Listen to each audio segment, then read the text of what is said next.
And of course, I cannot bring this show back without starting where it all started. With my partner in crime, the peanut butter to my jelly, my ride or die for the past 6 years, the man without whom there would be no Man Up to Cancer movement. He is Mr. Joe Bullock from Durham, North Carolina. Hello, Joe. Thank you, Trevor. It's good to be here, buddy. Good Right? to Pretty be here. crazy. 6 years in, here we Crazy. are. 6 years. Years. Wow, right? What a wild ride. Yeah. Yeah. Crazy. Crazy. A lot has happened in 6 years. We're not going to Yes. go over all that today, but we are going to talk to Joe about some of his work and then we're going to have some fun. We are coming back strong with the Gauntlet of Random Questions with all new diabolical questions that are going to totally flummox Joe. But right now, let's get into it. So, a lot has happened since the last podcast that I did in April of 2024. We had Yep. the total solar eclipse was a sensation. You remember the eclipse, Joe? I remember that. Yep. Yep. All Yep. right. I was You was get the I at your glasses house? on. Is that the north is it was I at your house then? I was at your No, house. no, you were not at my house for the eclipse. I was up on my Oh, aunt's like I'm yeah. thinking of something else. I think I'm thinking of Yeah. Northern Lights. I think I'm Yeah, thinking of Northern Lights. that's what I'm thinking of. We also had the Paris That's right. Olympics. That was fun. Yep. In odd news, there was an actual cube-shaped cloud that appeared over Texas. I think there's something deep there, but you know what? That's a different show. And also, Joe, this is really interesting about you. I heard that you were actually a speech consultant for the White Lotus. I mean, that must have been really Oh cool gosh. for you to be on set Look, there because they wanted to make sure that Parker Posey sounded like a true North Carolinian. well, yes. I mean, all my many times as I said oxyplatin or my colonoscopy, oh, yeah. So, okay, Yeah, that I used that for everything I could, every speech I gave. Um so Joe, I in was fact, one of lying. our I was lying. but I Joe know, was but Joe was not actually an extra or a consultant on the show, but he I should have been. wasn't. But I used it for all it was worth in my speeches because that was really what people were looking at during that Oh, period. yeah, absolutely. You should have been a consultant because all right, so let's start out with, I'm gonna give you the word and I want you to repeat it with your Oh God. normal voice. All right. No Okay. exaggeration, just normal voice. All right, you ready? All right. All right. Yeah. Tsunami. Tsunami. Tsunami. Like It's that's to just me, that's normal. Like I don't know. tsunami. Buddhism. Tsunami. Buddhism. Buddhism. I mean, that's how I say it. Like Oh God, that's so so beautiful. And lastly, Piper, no. okay. Piper no. Piper no. It's just Folks, how I say it. I mean, shout out to Parker Posey because she actually, people thought she was over the top and they don't know, like, no, she actually nailed she it because was she sounds on just like point. She was Joe. on point. Yeah. All right, all right. Yeah. Remind folks briefly. So when we first crossed paths and started to like talk to each other in Town, uh, remind folks that, and if they're maybe new to the podcast, they don't know us, like tell folks what was going on in Mhm. your life in that like November, December of 2019 So I had been no evidence of disease for probably about 8 months at that point. after going through Um, stage 3B colon cancer. stage 3B colon cancer, finishing up chemo. I think I'd already had a set of scans that once again said I was clear. Um, I had made a promise to someone during treatment. I had connected with a gentleman named Charles Griffin Jr. Um, and he and I had talked for a while, sent some direct messages back and forth. He was a young dad, raising daughters, married. He and I connected through a podcast, Lee Silverstein's podcast, We Have Cancer. Yes. Um, and he and I would just talk back and forth, just casual conversation about being a dad, a father, a husband, and what that was like going through treatment when I was going through treatment. And What were then some when of I had the finished, specifically what were some of the struggles that you were facing like after you were no evidence of disease? Like what were some of the emotions that you Um, were really grappling with? um, Identity. Really coming out of that. I even went through like this period where I mourned my cancer. I missed going through treatment. Really trying to figure out who I was after treatment, even going back into work, and dealing with neuropathy, still dealing with some of the side effects, and just really struggling with survivor's guilt. Really started hitting me pretty hard during that period. Because even in those few months, and this leads to Charles, because um, he and I didn't connect, over a period of time after going through this, I pretty much in my mind was stepping away from it because it was too much because of the survivor's guilt. And I had reached back out probably the summer of 2019 and had found out that Charles had passed away Right. and didn't know. Being a lower stage patient, I really didn't really understand what the life was like for a stage four patient. I knew the statistics, I knew the possibilities. The 12, 13%. I knew that. But when I found out he had passed, I was devastated. But I did remember that I had made him a promise that when I got to the other side, that I would encourage men to talk because he was like, we need more men to talk. More men need to hear your story. Remembering that and that promise I made to him, I started reaching back out again. I started connecting more with the community, got more involved with Facebook, um, connecting with more people in Town and some of the organizations that you and I are part of. But I still felt like I was hitting a wall advocacy wise. This was back in 2019, and I don't think the advocate's voice was really being heard at that point. Hmm. And I hit a couple of patches. I kind of felt like things weren't going anywhere. Um, and then I kind of was randomly in Town on their Facebook group one day, and I think you posted something. You were doing some writing for Town, and you were like looking for patient stories. Right. And I just basically responded in a comment. Didn't know you. I knew kind of who you were.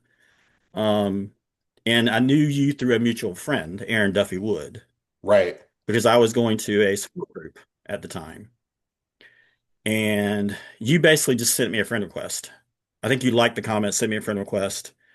Um, and I don't think I heard anything for a couple of days. And then I think you sent me like a message, direct message saying, "Hey, I have this idea. Can I talk to you about it?" And that's kind of where it took off. Yeah, so shout out to Colon Town. If you are going through colon cancer out there, or if you're affected in any way by colon cancer, you need to go to colontown.org. Amazing community. That's where Joe and I connected. So many connections that I made there, and so much learning I've done there. And we're not going to do like a deep dive in like way back then. But if you want to hear more about how Right. Joe and I got to know each other and how the whole thing started, check out the show notes because we've actually done two official podcasts, and then there's a hidden there's a what'd you call it, The lost episodes. there is a It's lost just going to be like, episode somewhere. I think like 20 years from now, someone's going to find this archive of episodes and it'll be in. So there's two prior episodes with me and Joe over the years, so I really encourage you to check those out.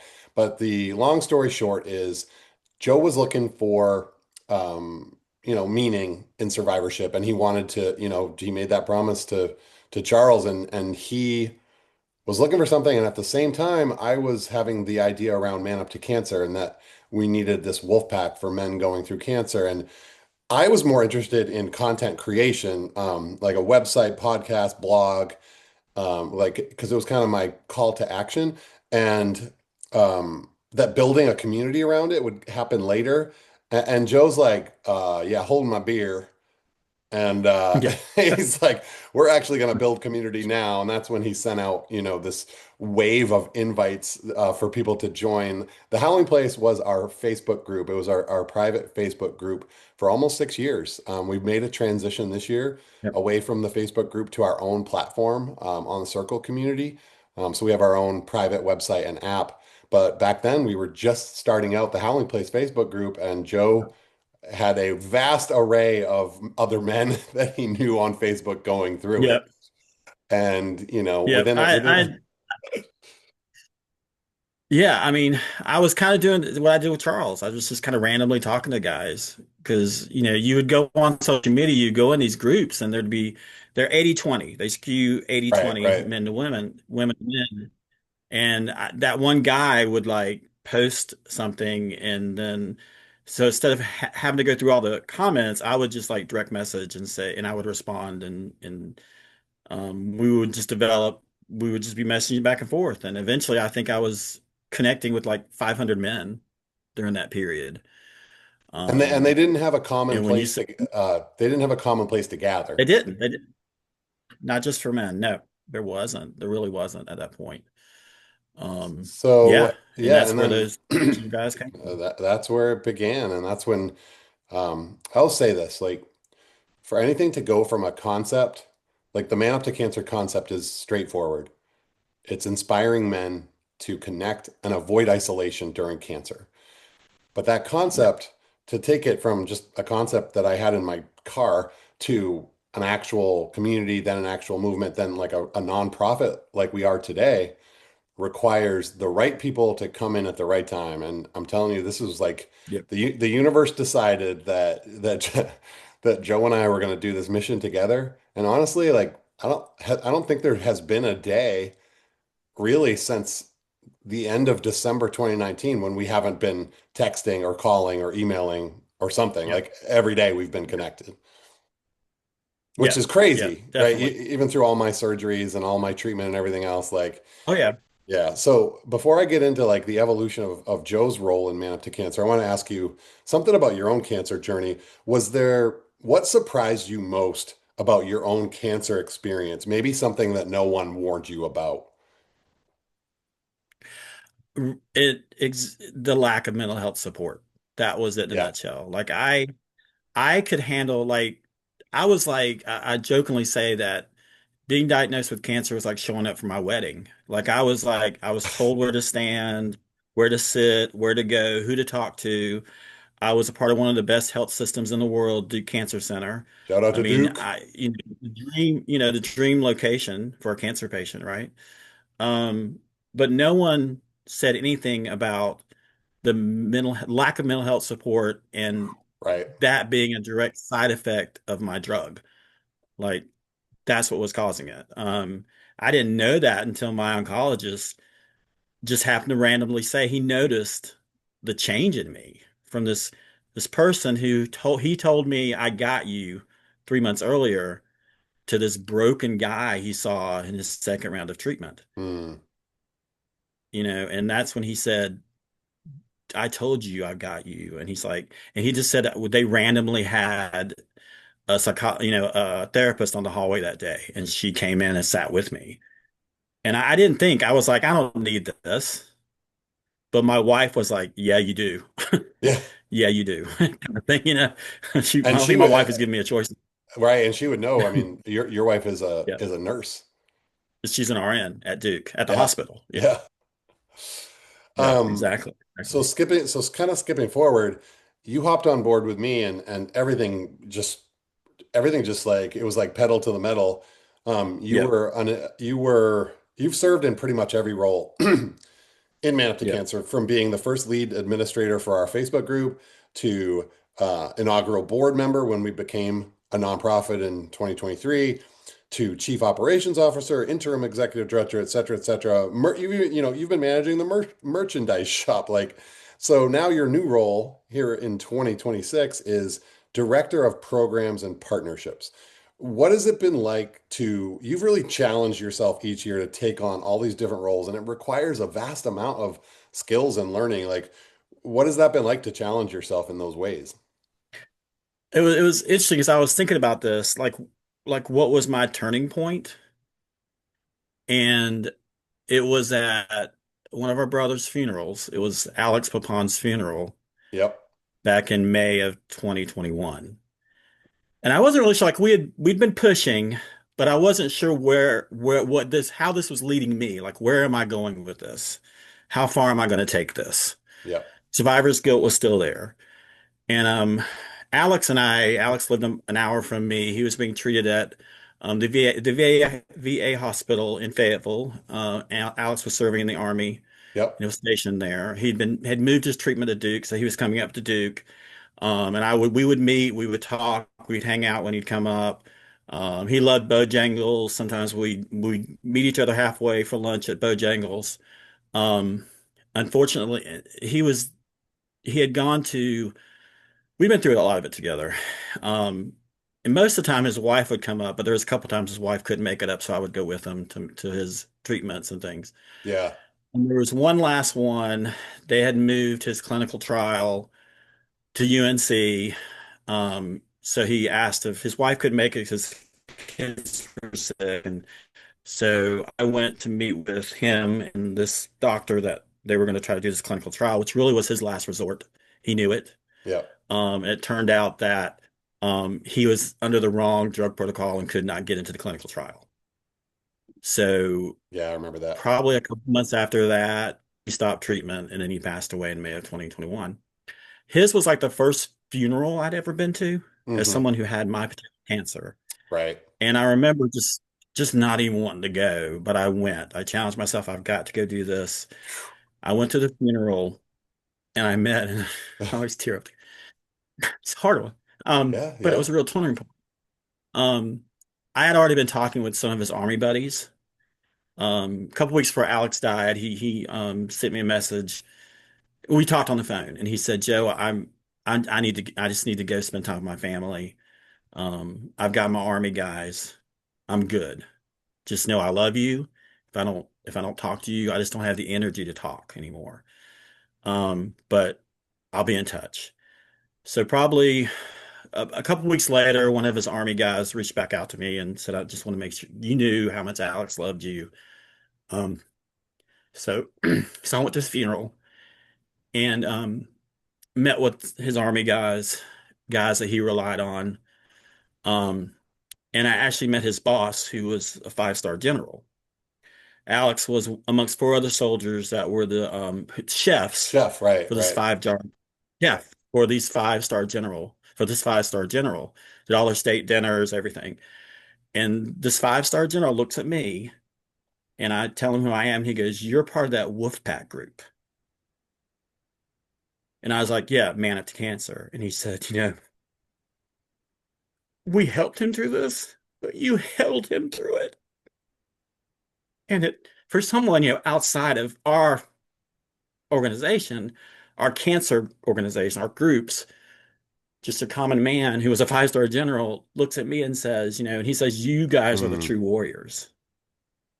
You guys are the true warriors," and what you did wow. for Alex. And a lot of times we talk about this warrior mentality, and I don't always buy into that, Right. but at that moment I did. At Yeah. that because I have a Yeah. true warrior, a five-star general telling me, "Don't stop what you're doing." Yeah, that's big, man. That is big. So for me, that was a real aha moment, a real turning point that we had something incredibly So special. absolutely. And wow, what a turning point, right? And Alex was such a special individual. I had the great fortune to interview him for the podcast early on. I'll drop that in the show notes Yes. as well. But I have to make a comment here because if you are new to the podcast, like if you're coming in fresh and you're getting to know us, you're going to hear us cry. You're going to hear us cry and get emotional and get weepy sometimes. And let me tell you this, if you're that guy who thinks that that's, beta and weak and yeah, we don't show emotion, we don't cry, um, this this movement and this show probably aren't going to be for you. But I would invite you because we we show our emotions. We believe that we have all these, God-given emotions for a reason, and it is a strength to show that emotion, show that vulnerability. Yep. It's part of the strength that we have going through this. Um, so I guess I would say if you're one of those, you know, two macho guys who doesn't believe in seeing another man cry or doesn't, if you don't brace that yourself, I would challenge you to stick around, get to know us because we got some pretty badass mother effers in our community who, deadlift and power lift and go drive truck and do all kinds of macho stuff. And they're also man enough to show some tears. I think of Jim Yeah. Valvano when he talked about if you laugh, if you cry, and if you think in a day, that's one hell of a day. Speaking of a North Carolina Yeah. great. Yeah. It's special. Yes. Yes. Yeah. Exactly. So, I Exactly. mean, that's one of the Um, reasons I love Joe. He's got the biggest heart in Cancerland, and accessing those emotions is pretty special. And I think keeps him sane. Um, Next question. What is the biggest change that you have seen in yourself since we started working together? So if you think back 6 years to who you were then and how you are now, like what's the biggest change that you see in yourself? um, I think really setting aside time for me, which is crazy to think that I wasn't doing that before, Right. before cancer. But I think because, I've always been a devoted father, husband. I was a stay-at-home dad for many years, so a lot of my focus was on family and kids, and not really putting time out for myself. Um, and that going beyond that time where I really had that turning point and really pushing, pushing, pushing hard with man after cancer stuff and leading up until our first GOW, and how you were really the guy that looked at me and went, you look exhausted. Like I think I'd been pushing so hard, Right. with you, with Yeah. you. Yeah. And, and I remember walking away from that GOW and thinking, we had put off building a deck on our house. It's one of those things I hadn't done for myself. Part of it was because we were worried that I would have a reoccurrence. So when I got diagnosed with cancer, we kind of stopped any ideas of doing anything with the house. We did take a vacation, but stopped planning any vacations.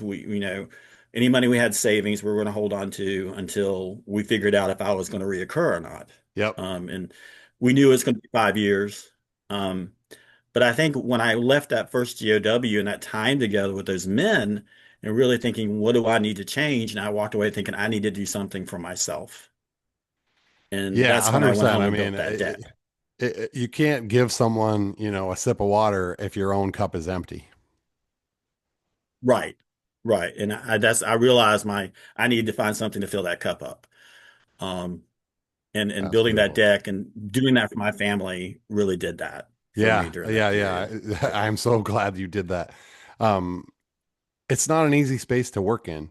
I mean, we have our own cancer Mm-mm. stories, our own journeys, and then we're working in this cancer space, making all these relationships, losing friends constantly. It is a high burnout, high emotion, high intensity field, right? To function in. Yeah. And yeah, like if you, it's a marathon, and if you're not taking care of yourself along the way as an advocate and someone who works in the cancer space, like yeah, that's a tough one. So really proud of you. And I wanted to talk Yeah. about last month in December, we had a chance to attend AllyCon, which is the annual conference slash party put on by the Colorectal Yeah. Cancer Alliance. So Yep. shout out to the alliance for that. It was an amazing event.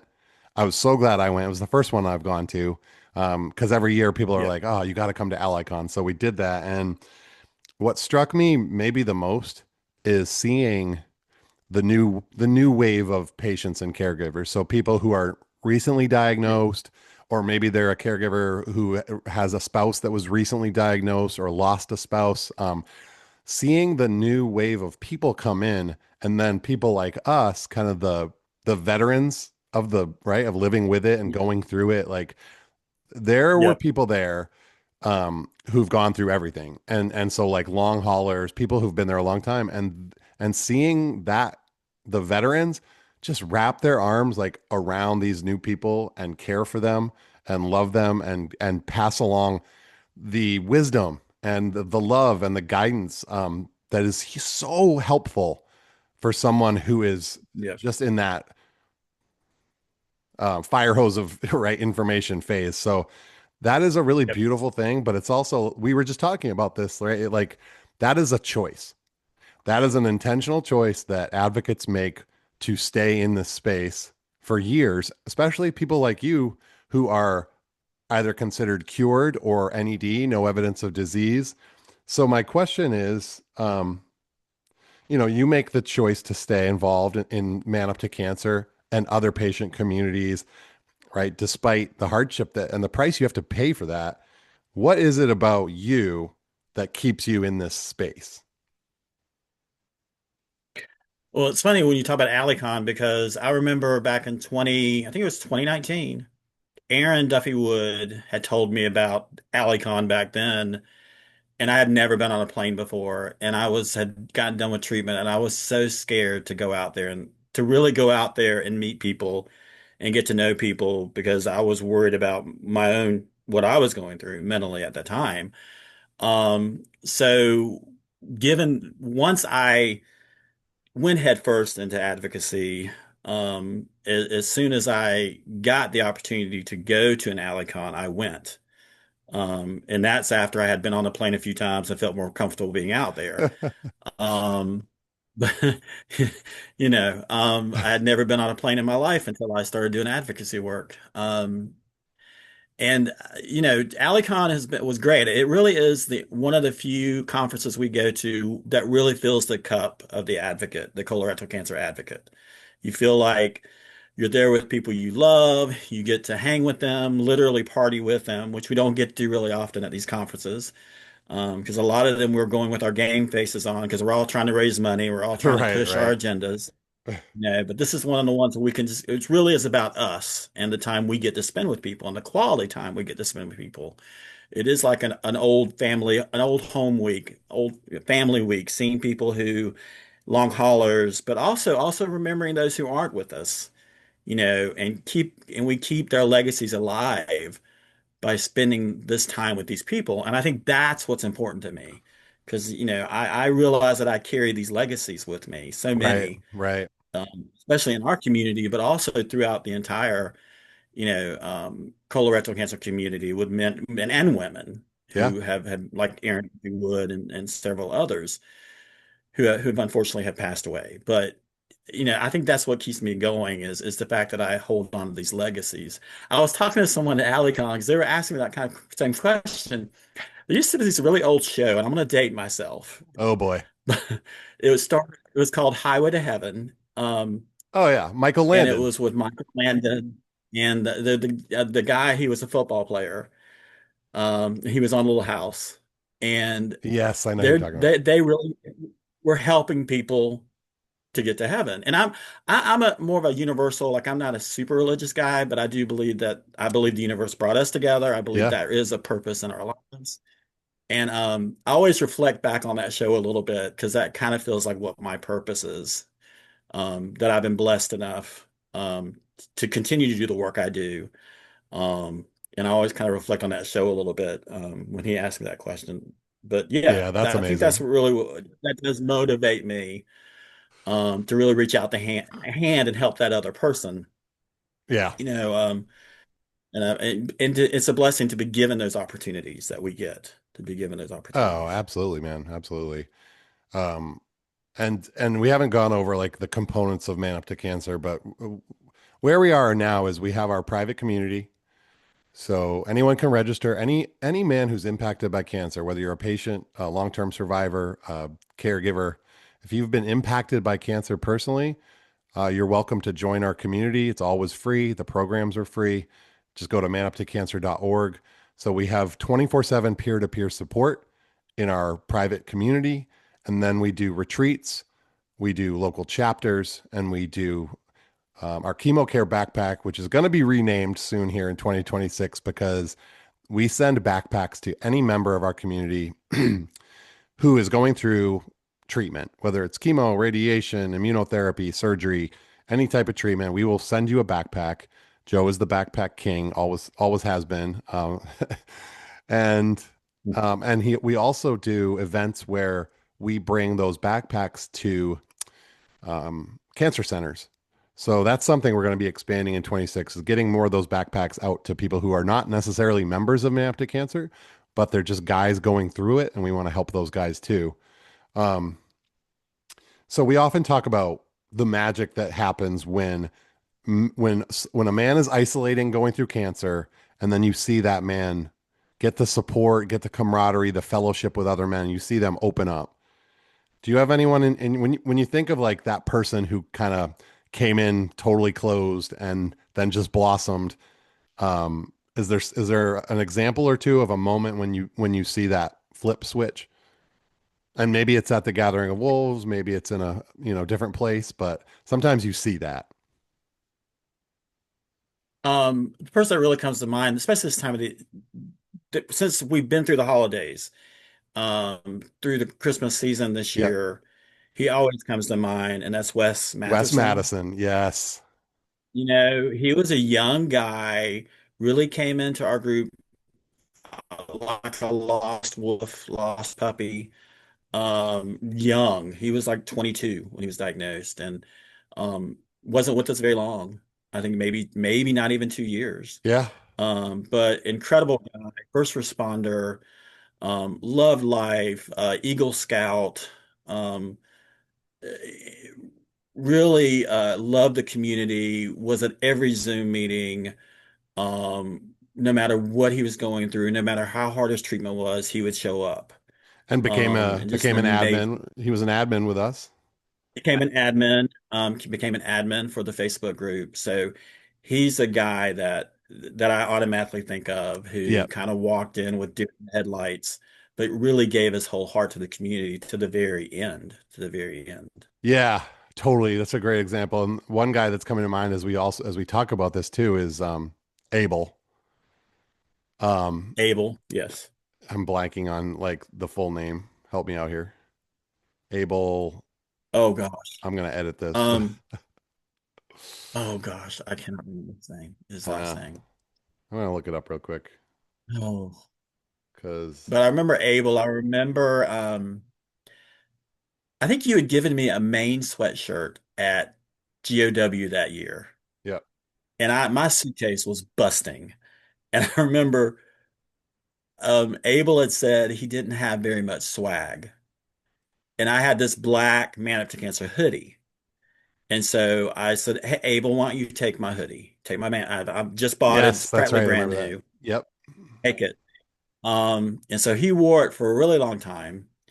And then super guy, great heart, loved his little boy, gave everything he had to Man Up to Cancer. Um, he and Danny Riggs had a very close Yeah. relationship. So that's what I was just gonna say. And his name was Abel Aguirre. There we go. He was from Texas, and Yes. when he came into the Gathering of Wolves retreat that year, he didn't have really any support. It felt like he was just lost and really needed that support. And then over the course of those 3 days, you just saw him, and he got up and he stood in front of the fire and talked about. I don't think he had ever shared about his journey in a group like that, and to just Yeah. see the empowerment that you could see on his face, and then he started helping others. And so I just want to shout him out, Yes. and also Danny Riggs, because Danny Riggs was our one of the original six leaders of Man Up Yeah. to Cancer. Danny also from Texas. Danny took Abel under his wing and really Yeah. was there for him from that time until Abel's passing. And then, of course, Yeah. Danny passed last year in 2025. So just thinking of those two guys right now, and we never want those guys to be forgotten, right? We always say Yeah. we pick up their banners and carry them forward. So Yeah. I love talking about those guys. Thanks, Joe. Yeah. Because evidently Danny and Abel must have met for dinner or coffee at some point, and I think Abel left that hoodie in Danny's car. Yes, And it's right around the time I think Abel had passed, so then Danny started wearing that hoodie. So it was just, and held that close because he knew that Abel had worn it. So that was kind of passing that on, this kind of that kind of thing. To think three guys who I'm in North Carolina, they're in Texas, how would we ever have met but through our organization and have that bond together? And it's really who we are. That's really who we are as this yeah, organization. absolutely. So let's talk to that guy out there who's listening to this podcast today, and he's hearing us, and he's going through cancer and he's feeling super isolated. Maybe he's depressed, anxious, like stuck in the man cave. What's I guess what's your top piece of advice, or what advice would you give to that guy who's out there hurting and maybe he's not ready to talk or share yet? I think it's the great thing about, especially our new platform, is that you only need an email. You just need an email to join. Right. Once you're in there, there's no pressure to do anything. You can just read posts. You can just read stories. You don't have to talk to anyone, Yep. right? Right. You can decide when you're ready to join, maybe just join Yeah. maybe one of the Zoom meetings, or maybe you want to come to a GOW, or maybe you feel comfortable enough to order. There is a link on the platform for them to decide if they want to order a chemo care backpack. They can do all these things on their own now, because you and I know, I mean, I get emails from spouses and partners weekly trying to get their husbands to join. Oh yeah. There's like, can you just make him join? Can you push him on there? And I'm like, I can't. He's got to make that decision. He has Right, to make right. that leap. He has to make that leap. I And think and that's right because a lot of these guys they think if I join, I mean, we call it a social group, right? I mean, yes, yeah, we are there to support one another, but it's also just a social group. And I think a lot of guys think if they join a group like that, they're going to be pressured to speak and get involved and share their story and be like vulnerable right away. And that's just, and if so, like you said, Joe, if someone comes into Man Up to Cancer community and just wants to be there to read the post that other people post, and to listen to the podcast and just like be passive about it and just not have to say a word, they can do that. And then they can do at that. the other end of the spectrum, some people come in and they're ready to share right away, and it's just like they just start sharing their story and their fears and their vulnerabilities and what their life is like. So we have all those kind of members, and non-members too. So I think the point is no one's going to force you to open Yeah. up and get out of that isolation, but there are layers of support. Yeah, because I mean, you and I, we both had great support systems. That wasn't like we didn't have support systems going into this. Right. We both had great supportive wives, Super lucky. family, Yes. children, Yep. people who were there for us through our journeys. But the missing piece was someone to talk about our cancer. That was a missing piece. And I think that's what a lot of these guys come into, that they do have support.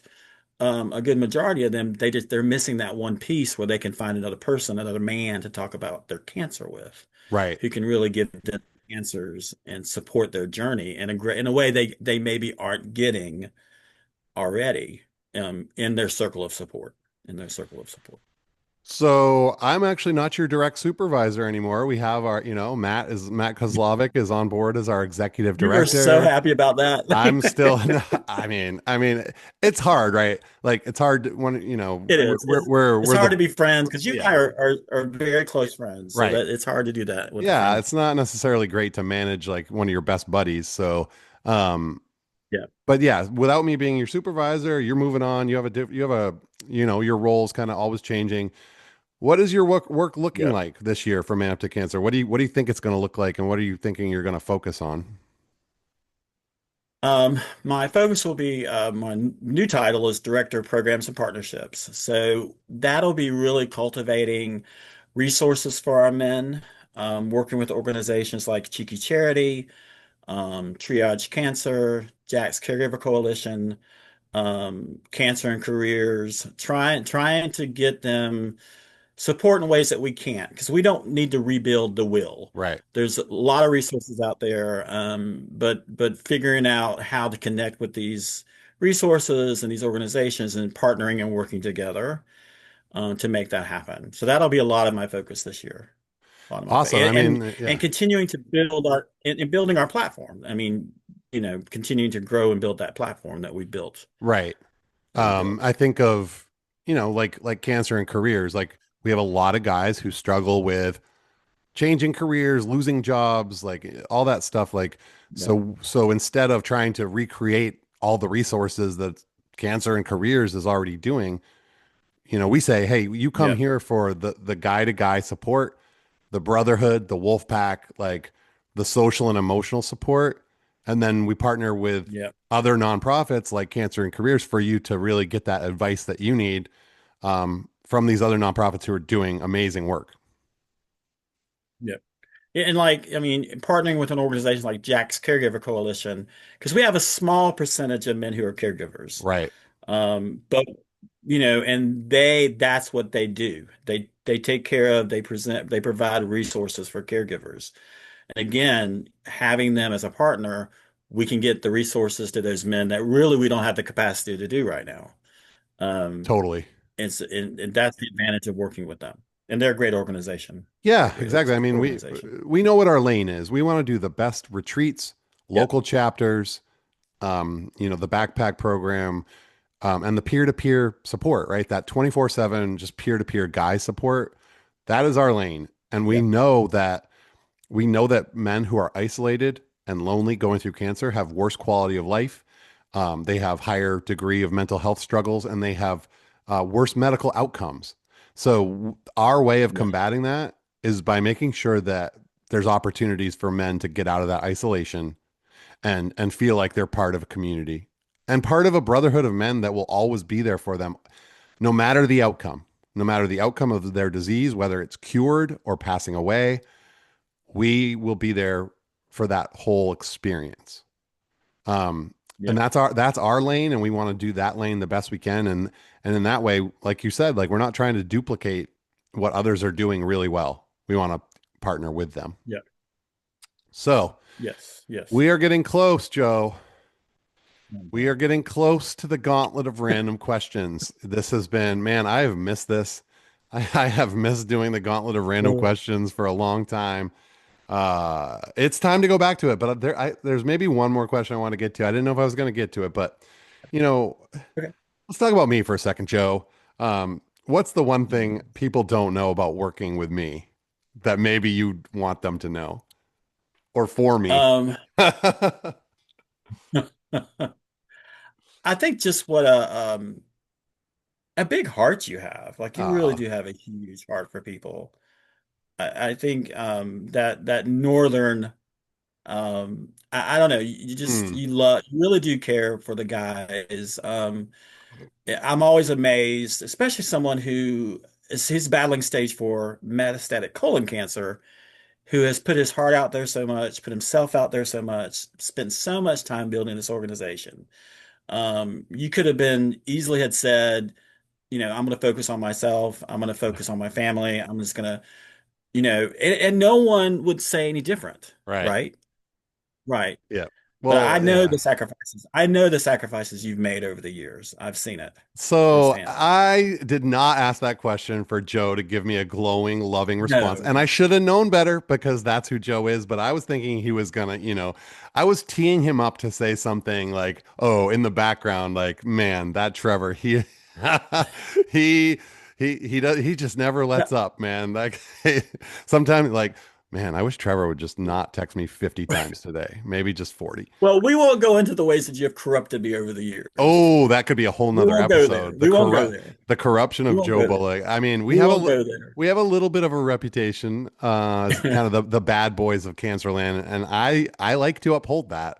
Anyone who Yep. was at AliCon will tell you that I like to uphold that image.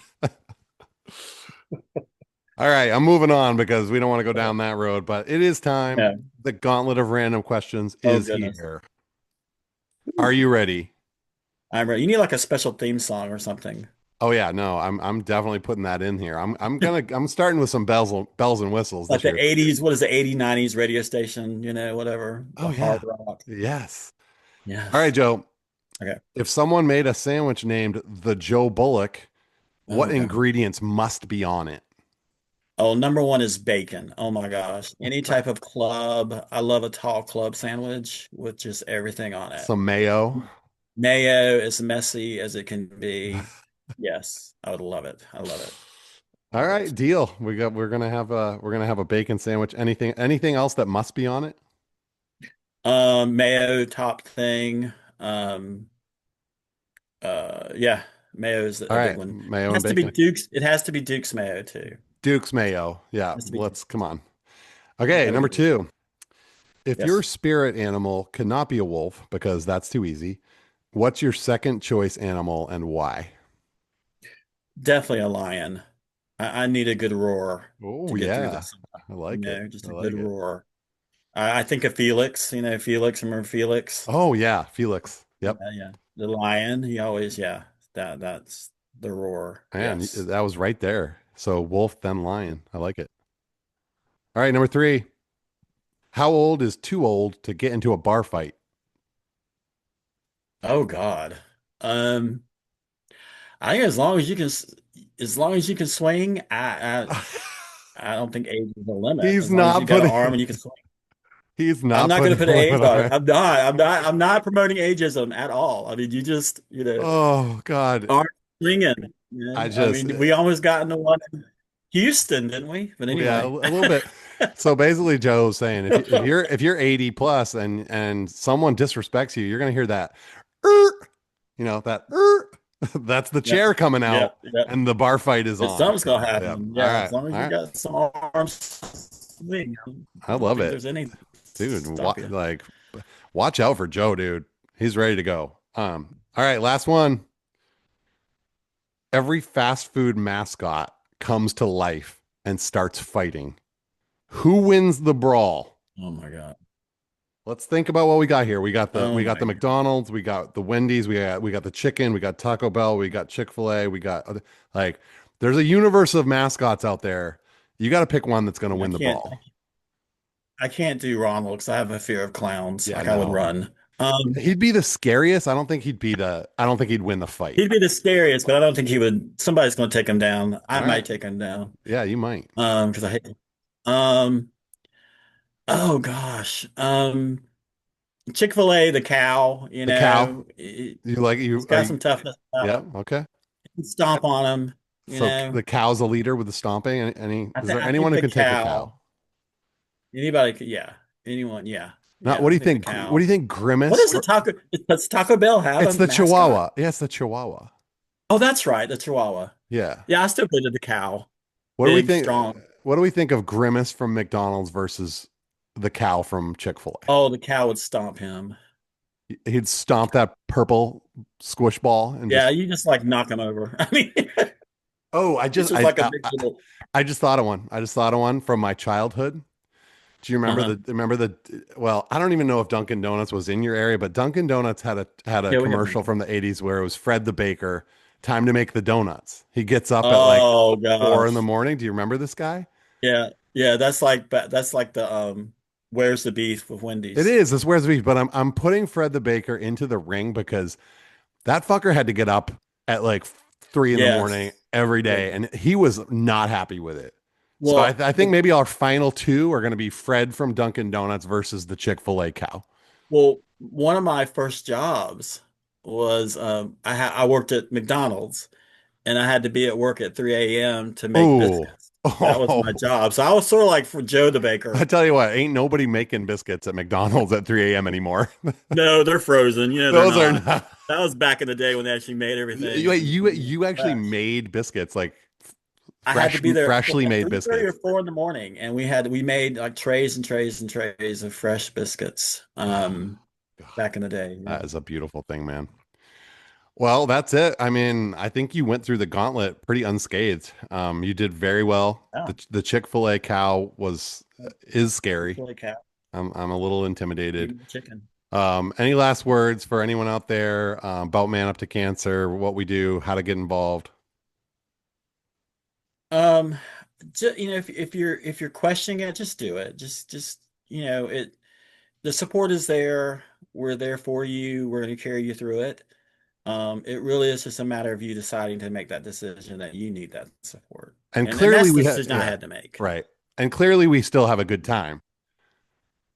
I We have think a great time. that's one of the things that I think anyone who gets involved with Man Up to Cancer is going to realize like these guys are going through like I've been a stage 4 patient for almost 8 years. I'm having a friggin' blast, man. Like I love Even my in our life. Zoom, even in our Zoom meetings, like even though our cancers are all different, when a CRC colorectal guy meets a prostate cancer guy, and we have to learn what we all have to go through, Oh yeah. talk about laughter.